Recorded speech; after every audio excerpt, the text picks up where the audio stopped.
Excelente. Ok, pues entonces iniciamos con nuestra charla de hoy lunes, la escuela del rey. ¿A qué hace referencia digamos, este título? A que el rey ya ha sido ungido, David, pero Dios lo tiene en un sistema de enseñanza en tanto ocupa el trono.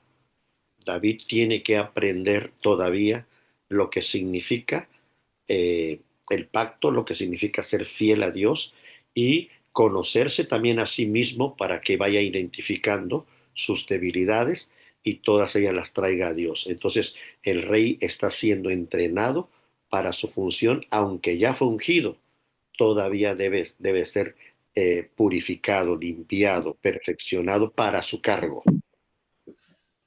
Eh, Podemos decir que en cuanto a su cargo, su oficio, David actuó correctamente en términos de su función. Sus problemas de David fueron internos, morales, de otra condición. Pero en cuanto al rey ideal, pues él cubrió perfectamente esa función de tal manera que su nombre quedó ligado al Mesías, un hijo de David, que significaba alguien como David que venga otra vez a reinar. Es decir, en cuanto a su función como rey de un pueblo, David tiene mucho reconocimiento no solo en su momento, sino posteriormente en toda la historia del pueblo. Todos esperaban a alguien como David, a un hijo de David, pero la Biblia evidencia que aunque su función la cumplió correctamente, él tuvo debilidades propias, debilidades internas, debilidades privadas, familiares, con las cuales Dios también trató con él y tuvo muchas consecuencias, pero eso no impidió cumplir el propósito para el cual Dios lo había ungido. No de manera perfecta, pero sí de manera fiel. Él fue un rey fiel ante los ojos de Dios, de acuerdo al corazón de Dios, con varios errores, pero eso no elimina el que delante de Dios haya cubierto el perfil que Dios tenía para él de preparar una dinastía especial que apuntara a la llegada de su Hijo Jesucristo. Entonces, para recordar un poco en la etapa donde estamos, pues ya estamos en la etapa del reino, vemos cómo ha ido avanzando este proceso con el cual Dios ha revelado cuál es su plan para la humanidad. Acuérdense que lo que la Biblia nos va a revelar no es la historia de una familia o de un pueblo o de un reino, nos va a revelar la historia de cómo Dios redimió a toda la humanidad, cómo Dios fue formando los elementos adecuados, los espacios adecuados, los momentos adecuados para ir revelando su pacto de tal manera que cuando su hijo llegara fuera un cumplimiento perfecto para toda la humanidad. Entonces estamos en esta etapa del reino y, y ya en términos del pacto, va a ser el último momento grande que Dios va a revelar un, un aspecto más de su pacto. Ya reveló con Adán que su trato es con toda la humanidad. Ya reveló con Noé que también su trato, su pacto, incluye a toda la creación. Ya reveló con Abraham que su pacto viene por medio de un linaje, de una familia especial de Abraham. Ya reveló con Moisés que su pacto incluye un pueblo de reyes y sacerdotes. Y ahora va a revelarnos con David que su trono es eterno, que habrá un trono eterno, un hijo de David que reinará eternamente y que su reino, o sea, su reinado, no tendrá fin. No solo el rey es eterno, sino el reino, el reinado también será eterno. Entonces, vamos ya aquí ampliando estos elementos y quizás el hilo conductor en términos de una palabra, por ejemplo, que podríamos usar como transversal para unir todo esto es la simiente o el representante. en el pacto con Adán y Eva, en Génesis 3:15, se nos habla de la simiente de la mujer, un hecho inédito, porque siempre que en la Biblia se habla de simiente, se hace referencia a un hombre, la simiente de Abraham, la simiente de David, pero es en este caso específico con Eva, donde Dios promete de la simiente de la mujer, anunciando ya que su hijo vendría exclusivamente de una mujer. Esto es muy revelador. Pero en Noé ya se nos revela que esa simiente vendrá de una de las tres familias de Noé, la de Sem. En Abraham se nos revela que de todas las familias de Sem, solo Dios eligió a la familia de Abraham. Y ahí viene la simiente. Como que si Dios fuera estableciendo de manera más específica de dónde viene la simiente, sin eh, eliminar la revelación anterior, sino solamente ampliar o especificar la revelación posterior. Luego con Moisés nos va a revelar que esta simiente es de la tribu de Judá específicamente y que el pueblo, él liderará un pueblo, pero que el pueblo va a ser de reyes y sacerdotes. Y es hasta con David, ya se nos especifica que de todas las familias de Judá es la familia de David quien tendrá el linaje específico de la simiente que vendrá. Entonces, hablar de la simiente es hablar del representante, este representante que estará entre Dios y su pueblo para ser el mediador perfecto y se pueda dar todas las condiciones necesarias para que el pacto de Dios se establezca entre los hombres o la presencia de Dios se establezca entre los hombres de manera perfecta, sin que la santidad de Dios afecte a la pecaminosidad del hombre.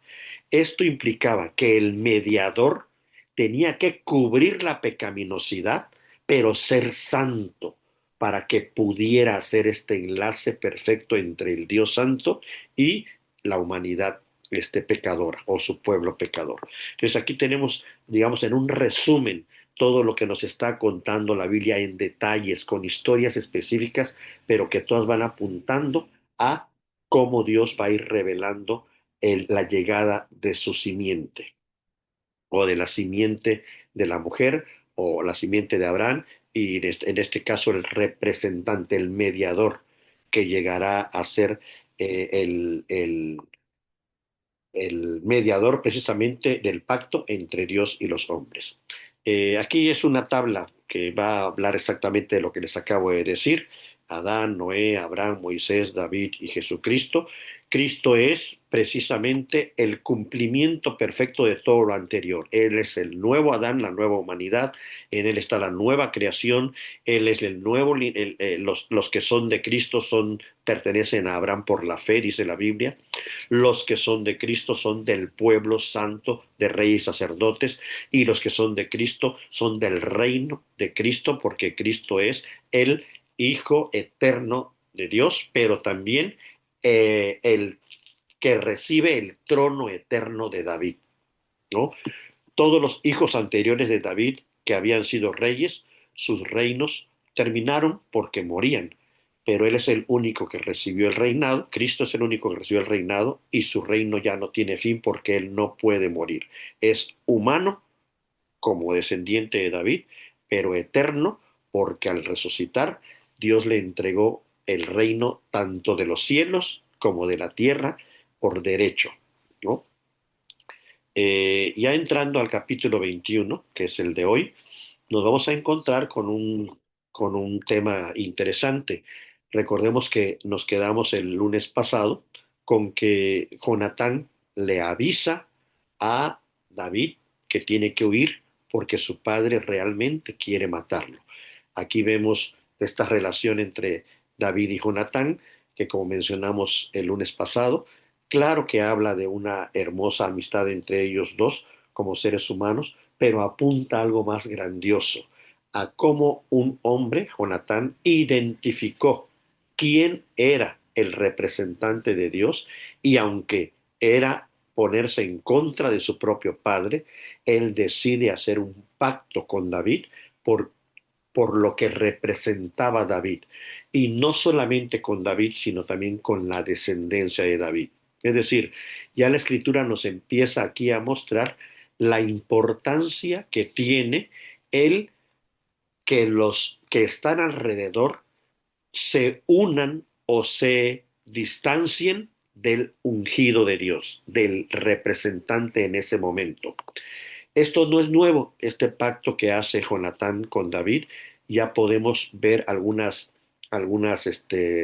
luces anteriores cuando ¿se acuerdan de Jacob? Cuando huye de su suegro y su suegro lo persigue y su suegro reconoce que Dios está con Jacob por todos los 14 años que le sirvió y lo que hace su suegro es precisamente hacer un pacto con Jacob, reconociendo justamente que el representante en ese momento de Dios ante el pueblo es Jacob. Y esto es lo que hace que vaya teniendo sentido la historia. Los que están alrededor de la historia, ¿qué posición van a tomar con respecto a quien es el representante de Dios en ese momento, sea que unan a él en algún pacto o en algún tipo de relación o se alejen de él? Esto va a ser importante en todo el recorrido. Es lo mismo que vemos en el caso de Ruth.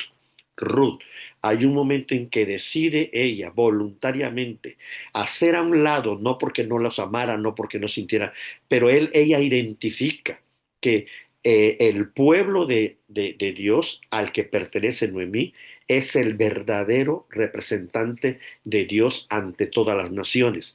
Y ella opta por este pueblo, aunque pareciera traición a su propio pueblo de Moab. Lo que vimos en Ruth, ya habíamos comentado que también lo vimos en Rahab.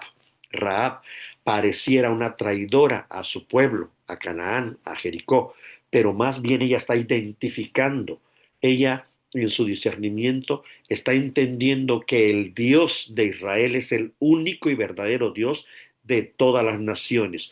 Unirse a Israel es estar unido a Dios en ese momento. Estar distanciado de Israel es ser enemigos de Dios en ese momento. Entonces, lo que nos va mostrando toda la historia bíblica es que se trata de que se identifique quién es el portador de la gracia de Dios en ese momento histórico para saber cómo hay que actuar con respecto a él. Esto también lo vemos en David, perdón, en Abraham, cuando hace pacto con Abimelech, lo vamos a ver con José, con el faraón, o sea, vamos a ver varios elementos en donde identificar quién es el que va llevando de parte de Dios esta simiente o esta gracia divina o esta presencia divina es fundamental para quienes están alrededor en cuanto a su acción de tomar alianza o hacer alianza con ellos o tomar distancia. Quizás de manera un poco burda, es lo mismo que hicieron los de Gabaón tramposamente y engañosamente. Ellos identificaron quién era este pueblo y aunque lo hicieron de manera engañosa, prefirieron el engaño a ser enemigos de este pueblo. Entonces ya podemos hacer todo un recorrido desde Génesis hasta aquí, de cómo se va dando este aliarse o no aliarse, y en este caso es David quien lleva la gracia de Dios, es el ungido de Dios, y a partir de ahorita tenemos que ir viendo qué sucede con David, porque podría pasarle lo mismo que le pasó a Saúl. Antes de David es Saúl quien lleva el ungimiento de parte de Dios, pero Saúl va rechazando vez tras vez esta presencia divina de tal manera que queda desechado. Y ahora la historia nos va a colocar a David para ver qué pasa con David justamente en referencia con Saúl, en cómo va él a reaccionar en su caminar, justamente cuando cometa errores. Ahí está la clave. Cuando uno peca delante de Dios, cuando uno falla, ¿cuál es tu reacción? Porque eso es lo que define tu fidelidad o tu infidelidad. Lo que vemos entonces es a un David huyendo ya que le avisó Jonatán y se va a tierra de Nob. Entendemos que en Nob estaba el tabernáculo, quizás, estaba el sacerdote, porque ahí se ofrecían los panes, porque ahí estaban varios elementos. El arca del pacto no estaba en Nob. Acuérdense que esa se quedó en casa de este sacerdote por la matanza que ocurrió. Entonces estamos hablando de un momento en donde, aunque está el tabernáculo, no está completo. El tabernáculo está por un lado, el arca está por otro. Sin embargo, David reconoce la importancia de ese oficio que Dios instituyó, que es el sacerdocio, y es el lugar que Dios estableció, que es el tabernáculo, y corre a refugiarse ahí. Es decir, vemos de primera instancia a un David que en medio de su miedo y su temor a Saúl, busca lo que Dios ha establecido como refugio, y en este caso es justamente el tabernáculo. La primera acción de David es correcta: buscar refugio en donde debe uno refugiarse, en lo que Dios ha instituido y lo que Dios ha estipulado. ¿Dónde estuvo el error? El error de David. El error de David está en mentir. Le mintió al sacerdote para, perdón, conseguir comida. Eh, Él le dice al sacerdote que viene de parte de Saúl en una misión secreta y que si el sacerdote no tendría algún pan para él y para sus hombres, le dice, que están por allá escondidos. El sacerdote le cree a David todo lo que él está diciendo, y el sacerdote hace un acto que podría parecer profanación si no entendiéramos nosotros ya en el Nuevo Testamento que el sacerdote sí está entendiendo el sentido de lo que es el ritual del tabernáculo. Voy a explicarlo más. Estos panes, por la ley de Levítico, no podían ser comidos más que por los sacerdotes. Era una profanación que alguien más que no fueran los sacerdotes comieran de este pan sagrado. Era el pan, eran los 12 panes que se ofrecían delante de la presencia de Dios. Era parte del ritual, era parte de la santificación del lugar y de todo el pueblo, y por eso era tan santo, tan puro, y Dios había restringido que cuando esos panes se levantaran y se pusieran los nuevos panes cada semana, esos panes anteriores solo podían comerlos los sacerdotes. Cuando David aparece, el sacerdote, estos son los panes que le ofrece, y cualquiera podría entenderlo como una profanación, menos el mismo sumo sacerdote. ¿Por qué? La gran explicación la vamos a tener en el Nuevo Testamento, porque este evento Jesús lo utiliza en Mateo 12 para dar una gran enseñanza. En Mateo 12, Jesús, en esta discusión que tiene con los que siempre andaban cuestionándolo, les dice que si hizo bien David o si fue algo equivocado el haber comido de unos panes a los cuales no le eran lícitos comerlos. ¿Cuándo Jesús utiliza esta referencia? Cuando están atacando a Jesús por estar sanando o por estar recogiendo espigas en el día de reposo. ¿Qué significado tiene este para Jesús? Y ahorita lo regresamos al Antiguo Testamento. Jesús va a declarar que por encima de los rituales está la vida de las personas. El sábado, dijo Jesús, fue hecho para el hombre y no el hombre para el sábado. ¿Qué significa esta frase? Todo lo que Dios instituyó para el día sábado era para bendición del ser humano, no el ser humano para bendición del sábado. Es decir, cuando hay de por medio una vida, es más importante la misericordia, dice Jesús, que el sacrificio. Eso no es nuevo en Jesús. es lo que se ha estado repitiendo una y otra vez desde el Levítico, todo el Antiguo Testamento, y es lo que eh, aquí va a enfatizar el sumo sacerdote al entregar los panes. Él está entre dos alternativas: el pan que solo pueden comer los sumos sacerdotes, y David, que viene pidiendo pan porque está hambriento. ¿Cuál es la alternativa del sumo sacerdote con un correcto discernimiento espiritual? Para Dios es más importante la misericordia que los rituales. No que los rituales no fueran importantes, pero sí entender que todos los rituales fueron hechos y dados por Dios para bendición del pueblo, para que el pueblo fuera santificado, para que el pueblo fuera protegido, para que el pueblo fuera sanado, no al revés. Es en este correcto discernimiento que el sumo sacerdote no teme en entregarle los panes sabiendo que no está incurriendo en ningún error, sino está entendiendo correctamente la ley, donde la misericordia siempre está encima de cualquier ritual.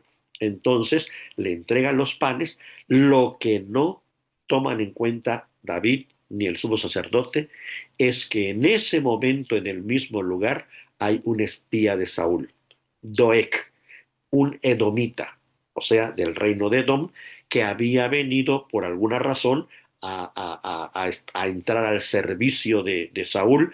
La Biblia indica que él era como el que le cuidaba el pastoreo de los animales del rey Saúl.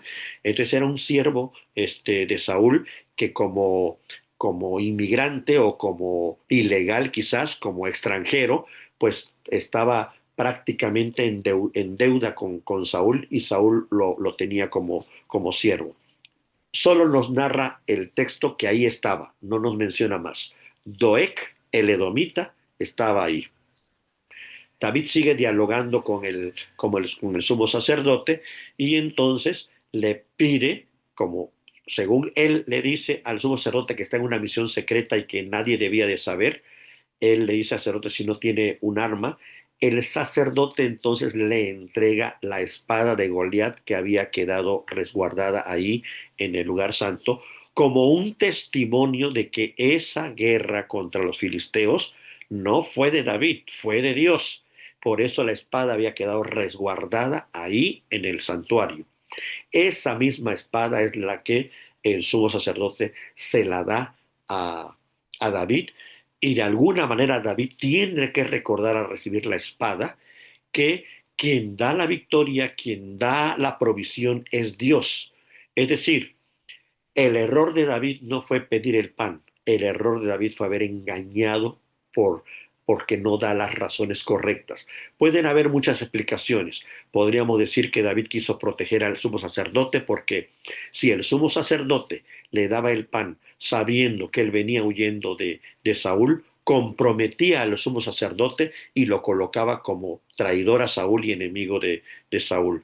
Pero podía también haber dicho la verdad en espera de que el sumo sacerdote consultara a Jehová y entonces él le diera respuesta.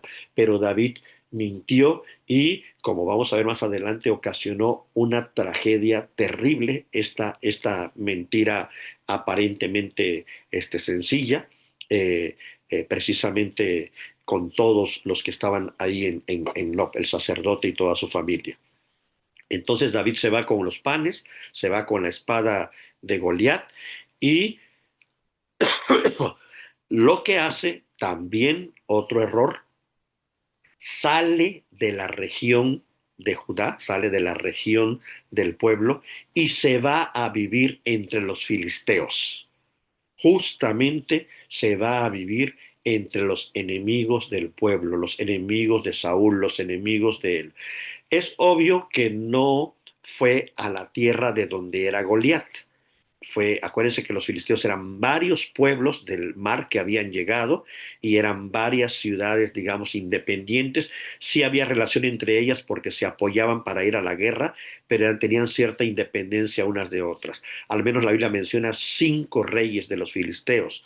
Él va con uno, con, con Aquis, rey de Gat.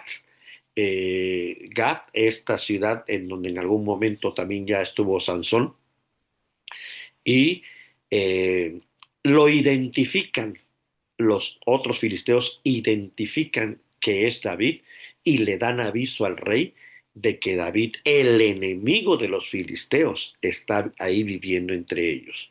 El rey Aquis lo manda a llamar y la ocurrencia de David, una ocurrencia, la verdad, curiosa, interesante, es hacerse el loco, finge locura, empieza a salivar, la baba se le escurría, escribía, dice que ahí, no sé, en las paredes, en las puertas, o sea, y cuando lo presentan delante del rey, finge estar loco de tal manera que el rey dice, yo para qué quiero a este hombre loco aquí en mi reino, sáquenlo de aquí.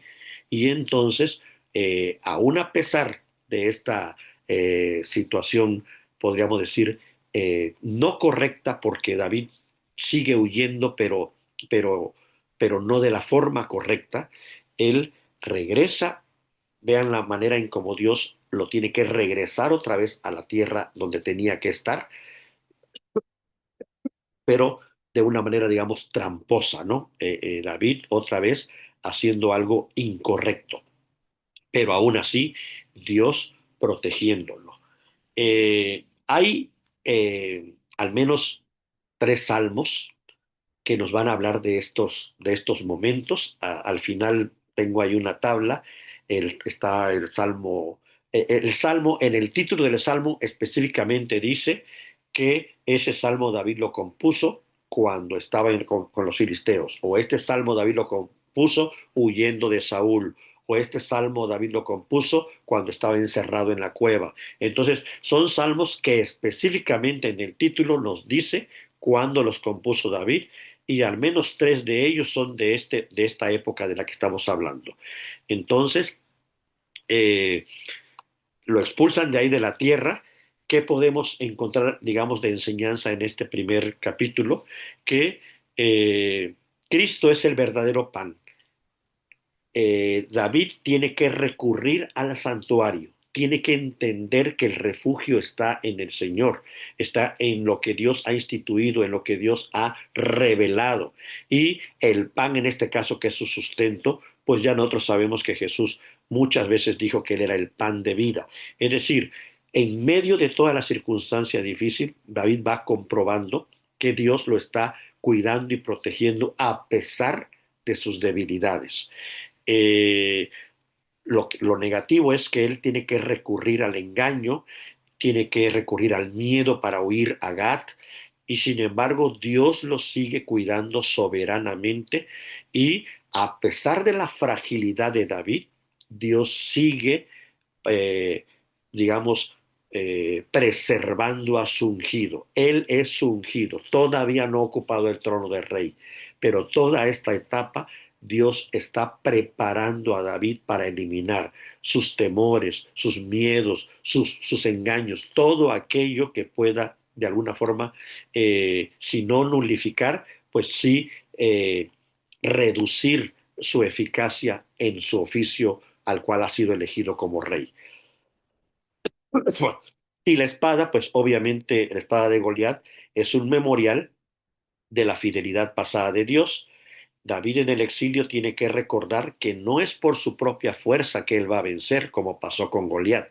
Él tiene que recordar ese evento de niño cuando Dios, en su soberanía, en su poder, él fue quien lo guió para vencer a Goliat.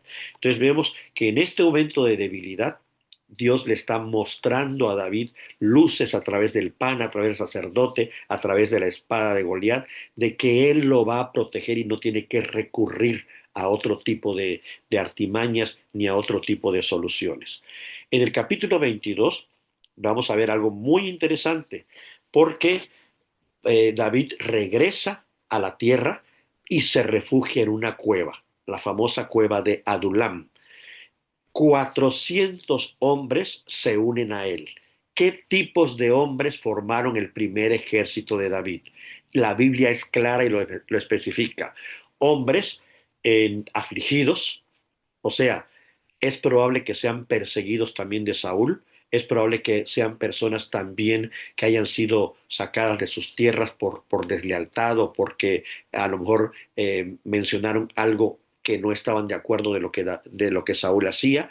El caso es que eran afligidos, eran hombres que estaban siendo perseguidos, hombres endeudados, habían perdido sus tierras, quizás por la mala administración, quizás porque el rey se quedó con ellas. El caso es que ellos habían quedado endeudados y hombres descontentos, eran hombres que no veían que este reino de Saúl fuera el reino por el cual Dios había prometido tanto, ¿no? Y se unen correctamente a David. Vemos una vez más, toda la alternativa está: o te unes a Saúl, que en este momento es el rey y tiene todo el palacio y la majestuosidad y el ejército, o te unes a David, que en este momento es un prófugo, está siendo perseguido y lo único que tiene es una cueva. Ahí está la disyuntiva nuevamente que decíamos al principio. Estos 400 hombres deciden en este momento unirse al que está en desventaja porque empiezan a identificar y a reconocer que Dios está con él. Esta es la clave. Del lado de quién estamos, ¿no? Es del lado del lado de quién está tu lealtad. Y entonces David se convierte en el capitán de estos 400 hombres, un ejército, digamos, improvisado, pero leal a él, y lo que hace es lleva a su padre y a su madre que aún vivían, los lleva a tierra de Moab, o sea, vuelve a salir, pero ahora por el otro lado. Filistea está del lado izquierdo, Moab está del lado derecho, ahora vuelve a salir de la tierra de Judá y se va a Moab y le pide al rey que le dé asilo a su padre y a su madre. ¿Por qué es tan fácil y tan cómodo para David ir a Moab a solicitar al rey? Pues recordemos que su abuela es Ruth y es moabita. Entonces David tiene familia en Moab. Es considerado parte, digamos, del linaje. El que su padre y su madre vayan de asilo a Moab tiene sentido con sus ancestros.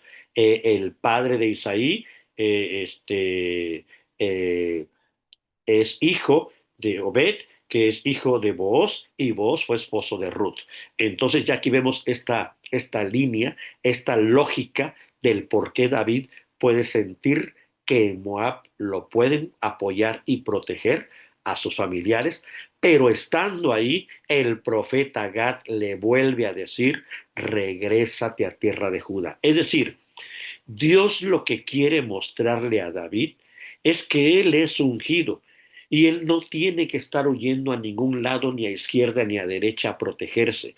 David tiene que aprender a confiar que Dios, así como lo había hecho antes, lo va a volver a hacer.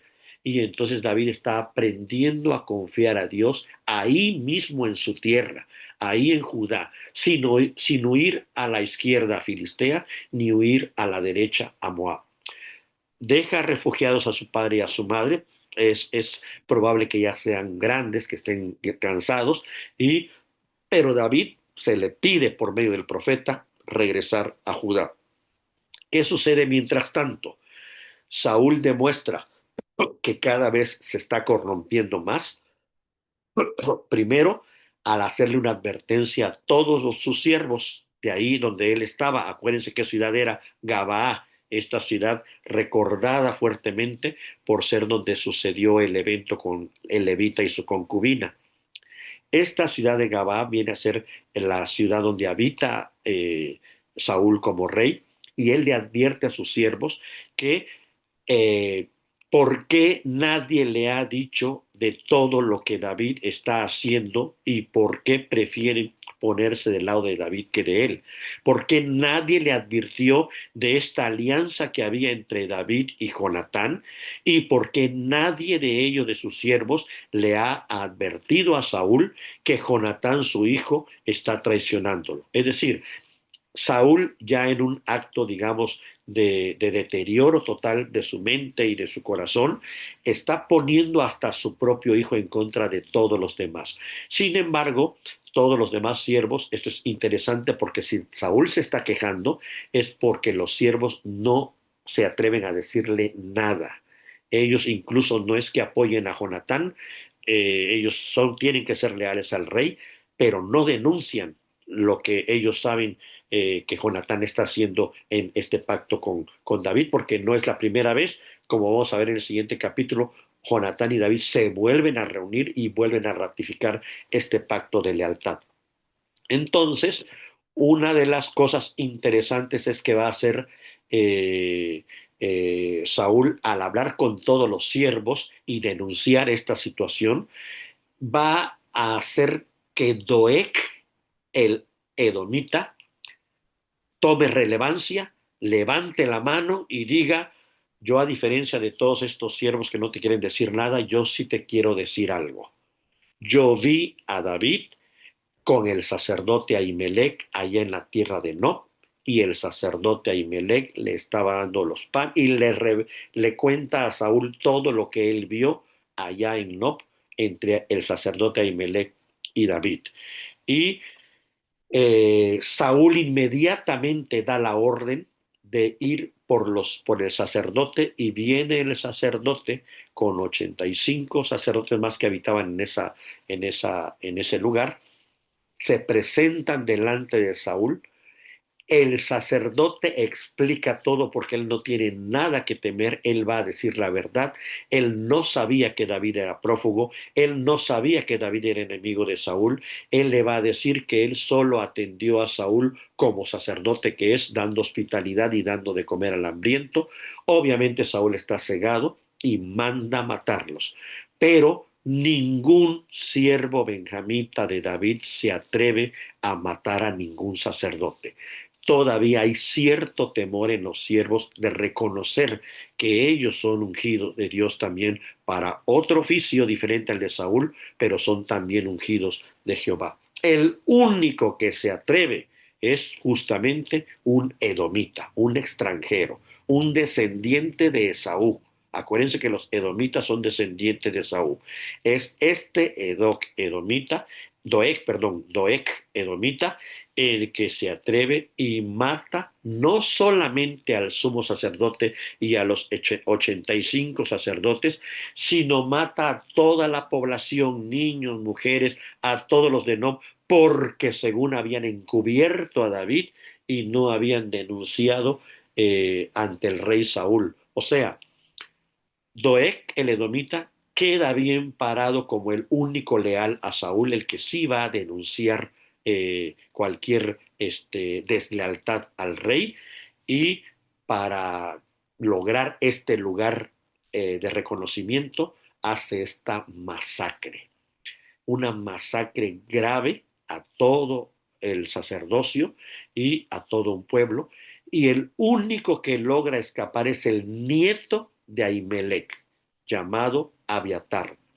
Logra escapar de esta matanza y corre y se une a David allá en la cueva de Adulam, y de manera, podríamos decir, nosotros que ya hemos estado leyendo, ya vemos cómo se van vinculando todos los elementos. El sacerdocio estaba unido a Saúl. Saúl lo menospreció y los mandó a matar. Ahora vemos al único sacerdote que queda unido a David. El rey ungido, que todavía no es rey, y el único sacerdote sobreviviente ya están unidos en una cueva, en la cueva de Adulam. Pero ¿qué otro elemento podemos ver aquí? Es en este momento donde se cumple, aún cuando es eh, eh, en un tiempo posterior, esta gran profecía que se le dio a Samuel con respecto a la familia de Elí, que no quedaría nadie de su familia para continuar el sacerdocio. Aunque sabemos que aquí queda Abiatar todavía, pero vemos prácticamente la destrucción total del sacerdocio de la línea de, de Elí, todos los familiares, todos los descendientes. Solamente queda un hombre, Abiatar, fiel hasta el momento y uniéndose correctamente a quien debe de unirse, a David.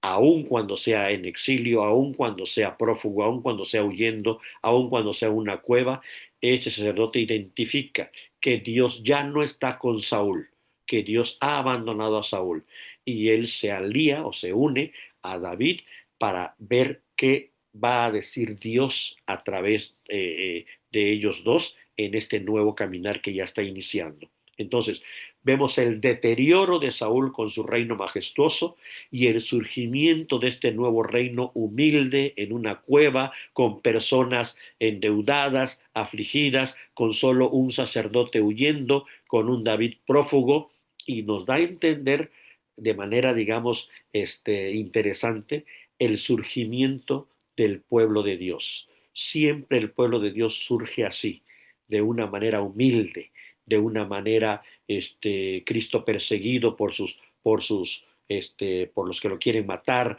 los pescadores, los discípulos, gente menospreciada, gente afligida, gente, leprosos, prostitutas. Entonces vemos un pueblo que siempre surge en la situación triste de persecución, de miseria, pero es el pueblo de Dios que Dios ha elegido para fortalecerlo en tanto llega el gran momento de la coronación. Mientras que el otro reino de Saúl, que podría representar al reino del mal, aunque está en toda su opulencia, va en deterioro y va hacia su final.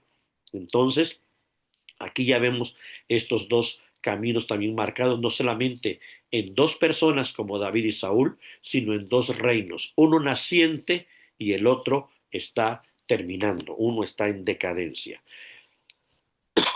¿Qué sucede aquí en el capítulo 22? ¿Qué tipología podemos encontrar aquí? Precisamente la iglesia siempre surge en el desierto, ahí en la cueva de Adulán que está en el desierto, son parias, son afligidos, acuden a un rey que ha sido rechazado, eh, es una iglesia compuesta por gente inquebrantada, endeudada, pero que hallan refugio en Cristo. Vean cómo hasta este evento es un tipo, es una sombra de lo que Cristo es. El rey rechazado, el rey escupido, el rey abofeteado, el rey azotado, va a venir a ser el gran rey resucitado, pero mientras tanto, mientras sufre todo este rechazo, él está formando a su iglesia. Y por otro lado, vemos también lo que ya comentamos, ¿no? El juicio de Dios en esta masacre de los sacerdotes. Sin embargo, recordemos, estos sacerdotes mueren de una manera inocente. Ellos no son culpables de lo que hizo Elí y sus hijos. Simplemente ellos son víctimas en este momento de David. Ellos mueren haciendo lo correcto, pero al mismo tiempo ellos al morir cumplen esta sentencia que se había dado a Elí. Es decir, ellos no mueren porque fuera un castigo divino. Ellos mueren por una inocentemente por una tragedia de un hombre ya en deterioro, pero al mismo tiempo es un cumplimiento. Es así como Dios actúa. Entonces, ellos, si lo queremos ver de una manera más actual, ellos no mueren siendo condenados, ellos mueren siendo salvos, pero en su muerte se puede vislumbrar el cumplimiento de la profecía, ¿no? Jesús muere no porque esté castigado por Dios, él muere como cumplimiento de que en su muerte vendría la vida. Entonces, no veamos siempre estos desastres como cuando suceden en nuestra actualidad, que alguien muere en un terremoto o muere en un huracán y pensemos que Dios está castigando directamente a esa persona por algún pecado cometido. No siempre funciona así la soberanía de Dios. Muchas veces Dios se lleva a personas de una manera a lo mejor no tan fácil porque ya quiere que estén en su reino. Es decir, es mejor decir que muchas veces hay desastres donde muere gente inocente porque Dios ya quiere recibirlos en su reino y no solo pensar de que cualquier cosa adversa que le pase a alguien, inmediatamente pensar que es un juicio o un castigo divino directo. Aquí tenemos otra vez esta muestra. Y por último, lo que ya comentamos, podemos ver en un primer momento el primer acercamiento entre un sacerdote ungido y un rey ungido, pero de manera en el desierto, en una cueva, perseguidos, sin toda la institución establecida, pero ya unidos para que Dios vaya mostrando cómo va a ir surgiendo este reino desde el desierto. Dios hace surgir su reino desde el desierto. Lo mismo hizo en Sinaí para llevarlo a la tierra prometida, lo mismo hizo con Cristo, desde el desierto inició su caminar hasta Jerusalén. Entonces vamos a ir viendo aquí estos elementos interesantes. En el capítulo 23 encontramos otro momento. David consultando a Jehová. David va aprendiendo de todo esto que va pasando y ahora consulta, tiene al sacerdote con él, tienen el efod, así que pueden consultar. Y David se entera de que una ciudad, Keila, una ciudad de ahí de Judá, está siendo atacada por los filisteos. Entonces David, en su momento, digamos, fiel, ya vimos su momento infiel, estamos viendo a un David que está entre momentos fieles y entre momentos infieles, pero en su momento fiel consulta a Dios para saber qué tiene que hacer. Él todavía no es rey, pero él tiene la tarea de proteger a su pueblo. Esa es la razón por la cual el profeta le dijo, tú no te vayas a otro pueblo. Tu tarea principal es defender a tu pueblo, aunque no tengas el nombramiento oficial como rey y solamente tengas el ungimiento. A mí se me hace interesante recordar esto porque recuerden que Jesús primero fue ungido en el río Jordán por el Espíritu y la coronación vino en la ascensión, cuando Dios lo levanta y lo corona en el cielo como rey del cielo y de la tierra. Esos son dos momentos diferentes que ya están aquí avisados en David, pero él tiene que proteger a su pueblo, aunque no, David tiene que proteger a su pueblo, y es la razón por la cual Dios no quiere que se vaya de aquí, de Judá, aunque esté viviendo en cuevas y esté viviendo en el desierto. Dios le revela a David que sí, que vaya, y David pelea y los libra de los filisteos, pero regresa a refugiarse, y cuando Saúl se entera de que David anda por allá, llega con los de la ciudad de Keila para hacerles preguntas, y por la preocupación principal de David, de Saúl, perdón, no es si los filisteos estaban lastimando a los de Keila, a los de su pueblo. La única preocupación de Saúl es ¿por qué no denunciaron a David si aquí estaba entre ustedes? Ya vemos totalmente el deterioro y la obsesión de Saúl por David en vez de la tarea principal como rey, que era de proteger a su pueblo. Entonces, David le consulta también a Dios y Dios le dice a David que no tenga miedo, pero que los de Keila no lo van a defender, sino lo van a delatar. O sea, aquí también vemos a un pueblo temeroso. Cuando Saúl viene a amenazarlos, ellos, en vez de proteger a David, quien los había librado, prefieren denunciarlo y avisarle a Saúl por dónde se encontraba David. Eh, David se mueve al bosque, pero Jonatán logra llegar antes que Saúl, visita a David y una vez más renuevan su pacto. Hay una palabra muy, muy, muy, muy hermosa que Jonatán le dice a David y, y le dice, porque tú eres el ungido y tú vas a reinar sobre Israel y yo seré tu segundo. Jonatán tiene esta idea clara, él no está aspirando, él ubica perfectamente quién es David delante de Dios y él se ubica inmediatamente como siervo de David. E incluso en este pacto renovado que hace con David, incluye también a su descendencia como ya lo había hecho antes. O sea, Jonatán no solamente está percibiendo quién es David, sino también está percibiendo esta idea de la descendencia, de la continuidad de lo que Dios está obrando. Eh, Este de Saúl va a otro pueblo de los Cifeos y ahí delatan de manera más específica cuál es la posición de David. Los Cifeos, también hay un salmo que David compone precisamente cuando se entera que los de Sif, los Cifeos, lo habían delatado. Hay varios salmos que ahorita yo creo que sí va a dar tiempo de comentárselos al final. Y los cifeos delatan la posición de David. Saúl y sus hombres lo rodean completamente. David está metido como en una peña, como en una roca, pero alrededor de toda la peña ya está Saúl con todos sus hombres, listo para, para, este, para aniquilarlo, para acabarlo. Ya está rodeado, está ubicado y por eso este salmo es tan hermoso, porque David sabe que ya es un momento crítico porque está rodeado de sus enemigos.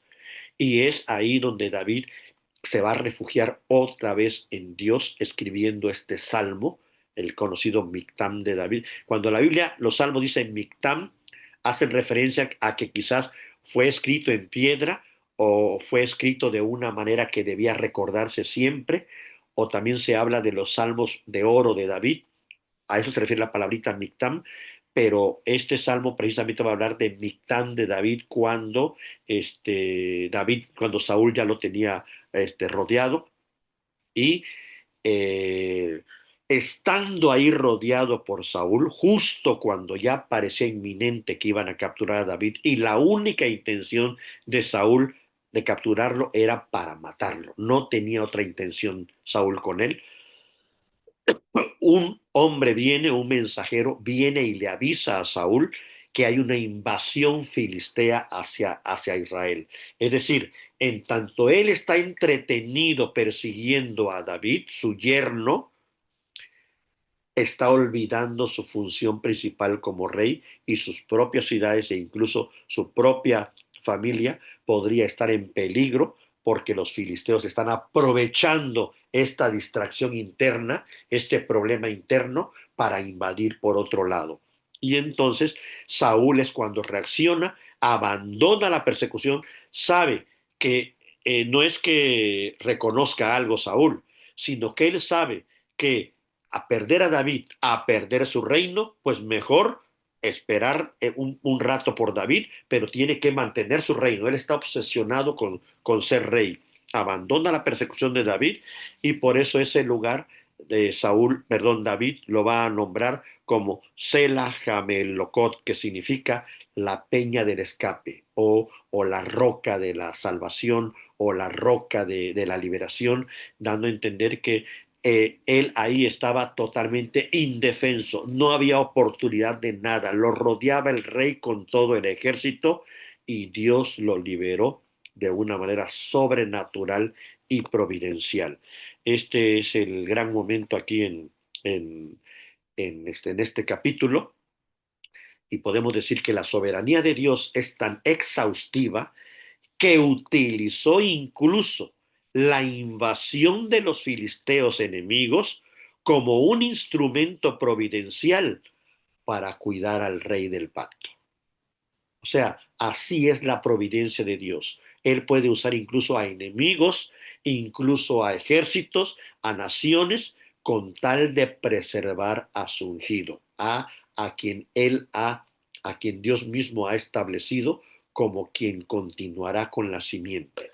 Y recordemos que esto no es nuevo. El ataque continuo que hay desde Génesis hasta Apocalipsis, podemos decir, en donde siempre se ha buscado destruir a la simiente de la mujer o a la simiente de Abraham. Lo podemos ver cuando en Éxodo el faraón mandó matar a todos los niños, lo podemos ver en varios momentos cuando Herodes manda matar a todos los niños. Siempre hay este deseo insaciable de aniquilar a la simiente. ¿Y de dónde viene este deseo humano? Pues obviamente por instigación del diablo, que no quiere perder su reino y él sabe que la única manera es destruyendo a la simiente de la mujer, porque él escuchó claramente esa profecía en el jardín, porque esa profecía se la dieron a la misma serpiente. Esa profecía fue dada a ella que la simiente de la mujer le heriría en la cabeza. Entonces, Dios mostrando su providencia, soberanía y poder y protegiendo a su simiente, al rey del pacto, usando todos los medios, incluso naciones extranjeras y enemigas, para hacer que Saúl deje su intención original y vaya a proteger su reino. En el capítulo 24 vamos a encontrar algo sumamente interesante. Eh, Después de que ya Saúl vence a los filisteos, vuelve otra vez a perseguir a David. Él está obsesionado con David. La principal preocupación de Saúl es su reino. Y él ya sabe, porque, olvidé decirlo, porque Jonatán le dijo a David que su padre ya sabía que él había sido ungido. Saúl ya sabe que David es el ungido de Jehová. Entonces, por eso David es perseguido por Saúl, porque la obsesión de Saúl es continuar su reino y continuar su linaje con sus hijos. Él quiere que su reino sea continuo, sea heredado. Entonces, el único que puede echarle a perder su idea es David, y es por eso que le entra esta obsesión por matarlo, pero eh, estando en este rumbo de perseguir a David, dice la Biblia que vean algo tan chistoso, tan trivial, pero todo lo que Dios utiliza, así sean naciones grandes como cosas triviales, para cumplir su voluntad soberana. Y es que a Saúl le dan ganas de ir al baño. Dice la Biblia que entró a una cueva a cubrir sus pies. Acuérdense que esta frase que utiliza la Biblia de cubrir los pies es la idea de sentarse para hacer sus necesidades fisiológicas, y es precisamente la cueva donde David y sus hombres están escondidos. David y sus hombres que están adentro pueden ver hacia afuera, hay luz hacia afuera, pero no hay luz hacia adentro. Ellos pueden ver claramente quién entró a la cueva, pero Saúl no puede ver para nada quiénes están dentro. David entra, obviamente se tuvo que quitar la espada, se tuvo que quitar el cinto, o sea, queda totalmente desprotegido David, Saúl, perdón, sentado haciendo sus necesidades fisiológicas, y es cuando David se acerca sigilosamente y le corta un pedazo de su capa. Tan es así el evento que Saúl ni cuenta se dio. Obviamente la capa, David lo hizo de una manera que no jalara ninguna parte de su cuerpo, sino solamente cortara una parte para evidenciar hasta qué tan cerca estuvo de él, y corta silenciosamente el borde de su manto, pero no se atreve a matarlo. E incluso cuando algunos de sus compañeros vieron esta gran oportunidad de deshacerse de David. ¿Por qué? Para varios amigos de David era el momento que Dios le estaba dando a David para ocupar el trono. Es, Dios lo ha puesto en tus manos, David. Es el momento. Solo hay que matarlo y ocupar el trono. Pero David, vean que todo este desierto, en todas estas debilidades, en todas estas enseñanzas, en todos estos errores, eh, olvidé comentar, cuando Abiatar corre y huye después de la masacre y llega a David, David reconoce que él fue el que ocasionó esa tragedia. Esas son las palabras que le dice a Abiatar. Yo ocasioné esta tragedia. Él está reconociendo que ese error suyo de haber mentido ocasionó todo lo que pasó con los sacerdotes. Todo esto ha servido de enseñanza para David, de tal manera que él ya no se quiere adelantar, y aquí encontramos a un David más maduro, en donde prefiere solo cortar el borde, y, eh, y la frase que va a usar es que él no va a ser quien le quite la vida a un ungido de Jehová. No significa que sea el único ungido, también David ya es ungido, pero el hecho de que también Dios lo haya ungido, porque recordemos que aun cuando fue de una manera que el pueblo exigió, Dios fue el que lo autorizó. Y David tiene claridad en que hasta que Dios le entregue el trono, es decir, hasta que Dios permita que David sea rey, es que él va a entrar a ser rey, no antes, no es por su mano. Y entonces eh, David sale y le dice la Biblia que esperan que salga Saúl y le grita y voltea a Saúl y le muestra el pedazo del manto y, y es cuando David le dice, yo no tengo nada contra ti, mi señor. Hasta le dice padre. Acuérdense que es su suegro. Y en esa época los suegros eran padres también. Mical, su esposa, ya Saúl se la había entregado a otro hombre. Entonces, prácticamente ya no era, digamos, su yerno, pero había sido. Pero aún así David le dice hasta padre y le dice, yo no tengo nada contra ti, yo no quiero hacerte daño, si no ya te lo hubiera yo hecho. Aquí está la muestra, ve qué tan cerca estuve de ti. En ese momento Saúl llora, pero no es un lloro de arrepentimiento como veremos más adelante, es un lloro donde reconoce temporalmente que David es un hombre justo, pero nunca voltea hacia Dios. Vean, es un reconocimiento humano de alguien que le acaba de perdonar la vida. Es parecido a lo que hizo Judas, es un remordimiento humano de alguien que acaba de hacer algo indebido, pero nunca hay un voltear hacia Dios, un regresar hacia Dios. Ese es el remordimiento humano, no es confesión de pecados. La culpa psicológica de haber hecho algo malo no significa volverse a Dios. Hay que dar el siguiente paso. Y aquí vemos a un Saúl que está reconociendo que David pudo matarlo y no. Y no solamente eso, hace pacto con David y le pide a David que le prometa que cuidará de él y de su descendencia. Y David se lo promete. Vean cómo termina este momento. Podría parecer un final feliz, pero sabemos que en Saúl es temporal, en David es verdadero porque, como vamos a ver más adelante, David después protege a la descendencia de Jonatán y a la descendencia de Saúl.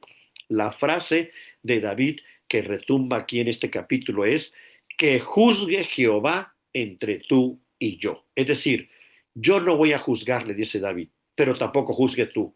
Que sea Dios que haga juicio entre lo que somos tú y yo o entre lo que estamos haciendo tú y yo. Y la frase, digamos, más recordada de Saúl en este capítulo es, más justo eres tú que yo. Y ese es digamos, el final de este momento. Eh, el siguiente capítulo nos va a hablar, ya con este terminamos, de tres personajes.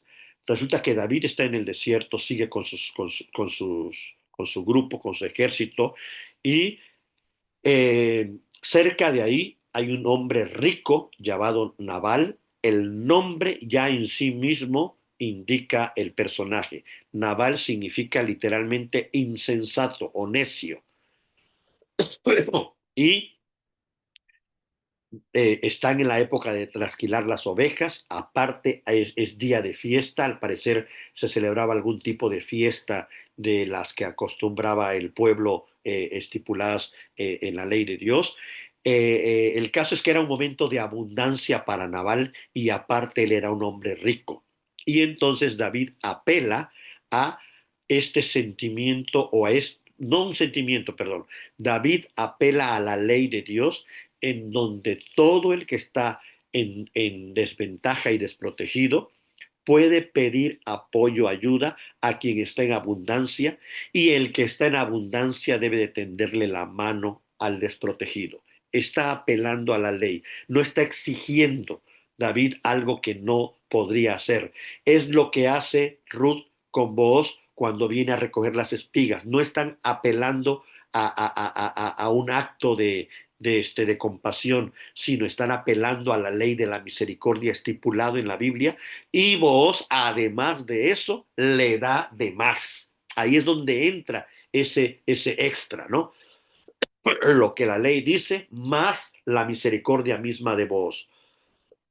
En este caso, ellos viven en cuevas, pero aún así el texto revela que los pastores de Nabal, cuando iban a pastorear y demás, eran protegidos por David y sus hombres. O sea, había cierta protección de las invasiones filisteas o de cualquier otro tipo de enemigo, y los hombres lo sabían a tal grado que son ellos los que le dicen a Abigail, la esposa de este hombre Nabal, que David siempre los ha protegido y los ha ayudado. La historia nos relata que cuando los hombres de David van y piden ayuda o piden esta provisión marcada en la ley que debe de surgir de la generosidad de un hombre que tiene abundancia. Si Dios provee abundancia es porque quiere que un corazón también sea generoso y abundante. Y este hombre prefiere decir quién es este David, quién es este hijo de Isaí, y niega totalmente la ayuda. Cuando los hombres de David vienen, volvemos a ver a un David fuera de sí, a un David no en su mejor momento. Y la frase de David es, declara a Nabal su enemigo. Vean la diferencia. Recordemos que hemos dicho en otras ocasiones, no es lo mismo hablar de los enemigos de Dios que de mis enemigos. En este momento David opta por usar la frase mis enemigos. Este hombre se ha convertido en mi enemigo. Se olvida de consultar a Jehová como había hecho antes. Se olvida de entender más allá, y decide él precipitadamente al día siguiente ir y matar a Nabal y a todos los que estaban ahí por esto que habían hecho contra ellos, este menosprecio y esta actitud que podríamos decir va contra la ley de la misericordia de Dios, pero David la tomó personal en vez de esperar en que Dios hiciera justicia.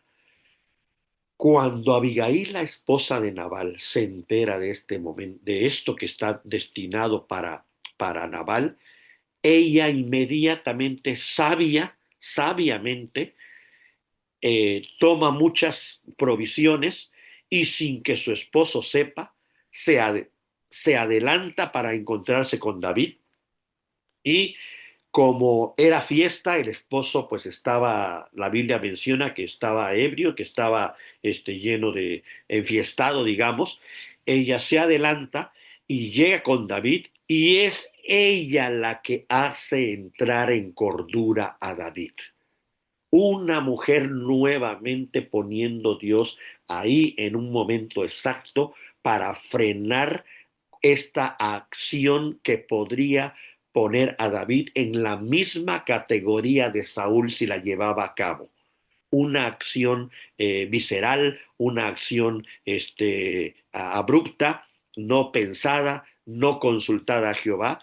Y es ella, Abigail, la que le dice que no necesita derramar sangre, sino que deje en manos de Dios la venganza. Estas palabras de David logran que David incluso la alabe. Ese capítulo es largo porque todo lo que Abigail va a decir es sabio, es atinado, es en el momento exacto, es correcto, apela correctamente a lo que tiene que apelar, de tal manera que este David enfurecido, como reconoce que lo que ella está diciendo es de Dios, inmediatamente baja y prescinde de esta decisión que había hecho y le agradece a Abigail que gracias a ella él no cometió esta gran imprudencia. Y entonces recibe todas las provisiones, Abigail regresa y no le dice nada a su esposo, se lo dice al día siguiente cuando ya se le pasó, digamos, el efecto. Cuando Nabal se entera de que él estuvo a punto de morir por esta necedad y que estuvo a punto de ser masacrado por David y sus hombres, porque ya David y sus hombres eran reconocidos en toda la región, dice la Biblia que a Nabal se le puso triste el corazón, que se preocupó muchísimo. Sin embargo, nadie hizo nada, y exactamente a los 10 días, como si el 10 en la Biblia no fuera tan contundente, ¿no? Las 10 plagas son exactamente a los 10 días, Dios es el que obra, y ahí sí, hay un castigo sobrenatural, divino sobre Nabal. Él muere, al parecer le da un infarto al corazón. David no tuvo nada que ver con esa muerte, no fue una venganza propia. Abigail no tuvo nada que ver con esa muerte, ella actuó con la misericordia que la ley implicaba y decía. Es decir, aquí empezamos a ver cómo Dios va rodeando a David de las personas correctas para que sea un rey de acuerdo a lo que él espera. Porque después de este evento, David, cuando se entera de la muerte de Nabal, más agradece y le pide a Abigail que sea su esposa. Él necesita una mujer sabia que apele justamente a Dios para tomar decisiones y quiere tenerla junto a ella. Y vean la actitud de Abigail, de estar en un lugar de abundancia con un esposo con todas las, este, con todas las posesiones. Se va a vivir ahora con David a la cueva y, y lo único que menciona el texto es que al final también David toma a otra esposa, ¿no? Y ahí es donde se nos recuerda que él ya, Mical ya fue entregada a otro hombre. Entonces estamos teniendo aquí a un David ya con dos esposas. No, el texto todavía no nos dice el porqué de la otra. Con Abigail quizás hubiera sido suficiente. Quizás en el transcurso vayamos viendo el porqué. Y no fueron las únicas dos que tuvo David, como veremos más adelante, y veremos que precisamente los hijos de todas estas esposas son las que luego ocasionaron crisis fuertes entre todos los hijos de David, como más adelante veremos con Absalón, con Adonías, con todos los demás hijos, ¿no? Entonces, no eran hijos de una sola mujer, él tuvo varias esposas y varios hijos diferentes. Abigail es la que va a ocupar aquí el lugar de mediadora. Hemos visto varias veces mediadores hombres, pero ella va a ocupar aquí el lugar de mediadora por esta frase que utiliza ella cuando se acerca a David y le dice, sobre mí sea el pecado de mi esposo, no sobre, o sea, ella asume sobre sí misma el pecado que ella no cometió. Esto solo lo puede hacer un mediador. Abigail se pone en medio de David y en medio de Nabal y de esta manera frena una desgracia, otra catástrofe, otra masacre. Y por esto es que ella va a ocupar este lugar sutil, quizás no muy mencionado, pero va a ser esta mediadora entre David y su esposo para que David entre razón y mantenga esta fidelidad al pacto de Dios. Dios es quien emite el juicio soberano, David lo comprueba que esta mujer es sabia y es justamente con el matrimonio entre David y Abigail que Dios va conformando este nuevo reino. Ya es un rey con una esposa sabia, con un sacerdote que es el único que queda, en una cueva de 400 hombres afligidos, temerosos, pero leales, y así va surgiendo este nuevo reino. Y con esto damos por terminado todo el relato. Eh, entonces lo que podemos decir es que durante todo este tiempo David está en la escuela porque está aprendiendo a confiar en Dios. Es Dios quien está moldeando a David para que de verdad sea un rey de acuerdo a su corazón.